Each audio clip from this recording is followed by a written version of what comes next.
Let's start out with the lie. It's all marketing fuzz. When I started out producing, there were absolutely no ads at all for any kind of plugin. No software synthesizer, no plugin, no DAW, no ads.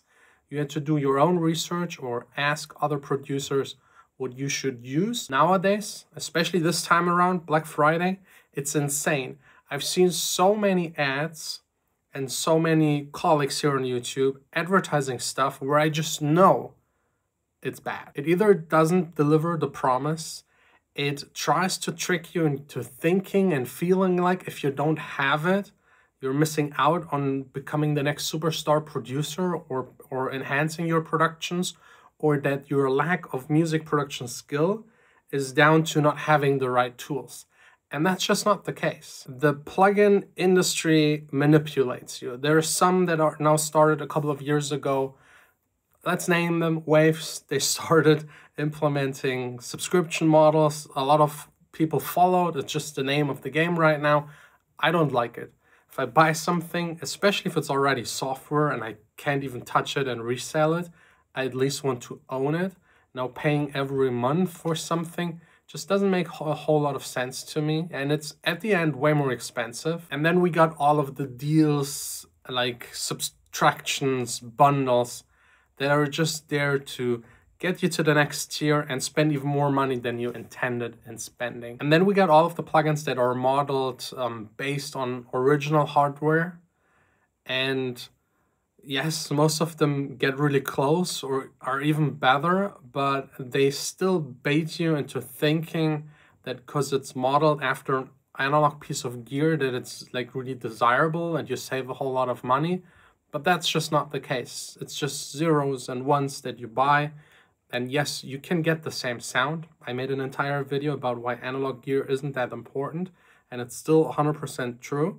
But also for all of the plugins, they're not so important. It's just a way to squeeze money out of you. Like back like 10, 15 years ago, there was like 100 of plugins available and you could still make amazing music. Now we got 99% more that is just like a mess that confuses especially young producers because there's so much available, so much to learn, and most of it is necessary. So please, like, try not to fall in this trap, especially during Black Friday. I will make a video, the next one actually, where I pick the essential ones you should get. My recommendations, the stuff that I actually really use, but more on that in the other video. Today, just ranting about the plugin industry because it grew a lot and now it grew to a point where it starts getting really shady, unfortunately.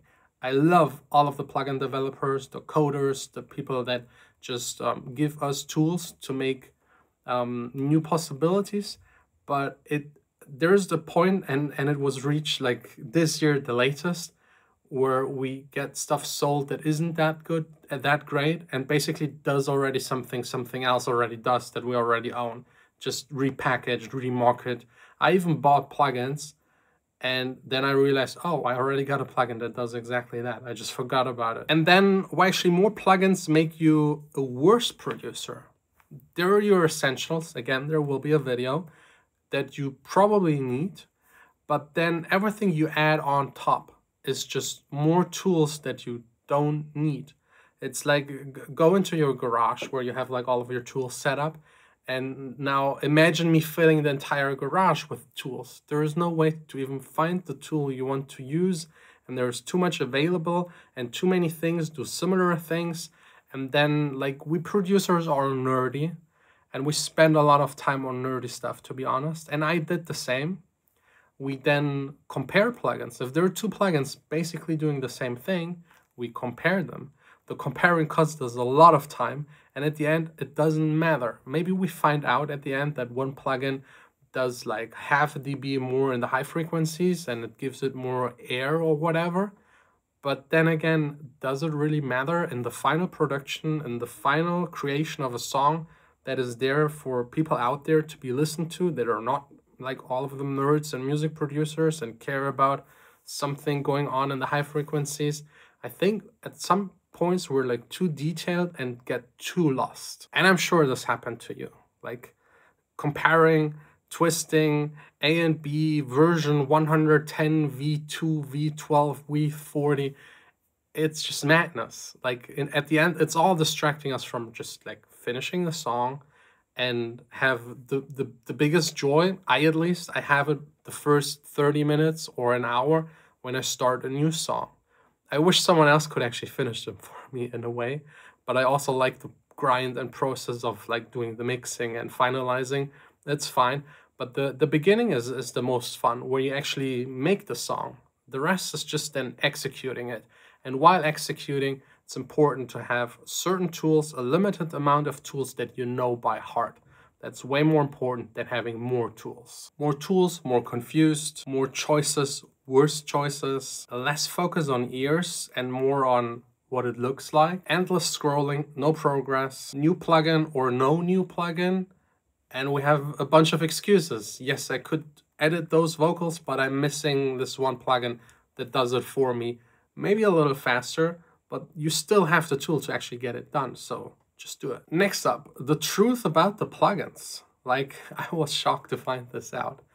I won't name anyone, but I know someone and I talked to him like really high up in the plugin development kind of thing, that all of the oscillators, like the virtual oscillators of your synthesizers, there's just like one company, or I think maybe two, that does the algorithm for the oscillators, and all other companies buy it from that one company.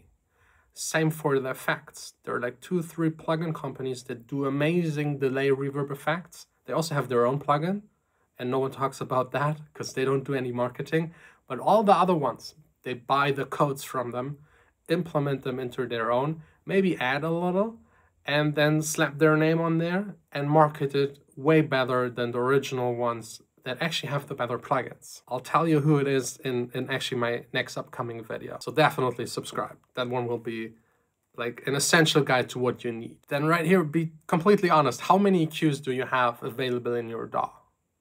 2, 3, 5, 10 more? If yes, you actually have a gear addiction problem. I can tell you from my own experience, you just need one EQ. That's it. One EQ you know by heart and can work with really fast and know what it sounds like. That's it. Same for compressors, limiters, saturation plugins.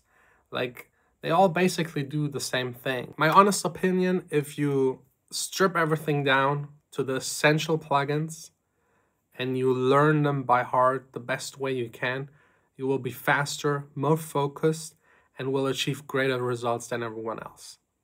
On top, spending way less money and way less time spent on actually trying to find the best deals and like installing those new plugins, and then you set up a new computer and you have to install all of them again. I've done it a bunch of times. It's a huge waste of time. So now thinking back, me making music for 20 years and everyone around me, all of my peers making music for 20 years, it were never the tools. It was always someone making this new sound, and then everyone else kind of copying it, refining it, making it better. And then eventually when the sound was like really big, for example, I don't know, dubstep, future house, tropical house, then the plugin developers see this as an opportunity to make a plugin that does exactly these kind of sounds in a very easy way and sell it, especially to beginners that just want to copy their idols. But that's a trap. Because then once you actually achieve copying the other people, they're already far gone and no one cares about that sound anymore because it's already old. So like getting these kind of plugins that promise you a certain style of music, a certain sound, a certain quality, are partially all like promising something they can't deliver, and they're putting you in a trap where you think, I buy it and then I get the same success. But that's actually not the case. Stick to your essentials and be creative with them. There are endless possibilities. It's like playing chess. There are just a few of these figures on the board, but there are endless possibilities. And there are still endless possibilities for music, even more. And it's just for someone out there like you to figure it out, and plugins won't do it for you. So thanks a lot for watching. Let me know down below in the comments what you think about it. I think we reached a turning point where the marketing, the plugin companies, they're getting too big and they're like getting too greedy, and it's time for us to go back to the essentials.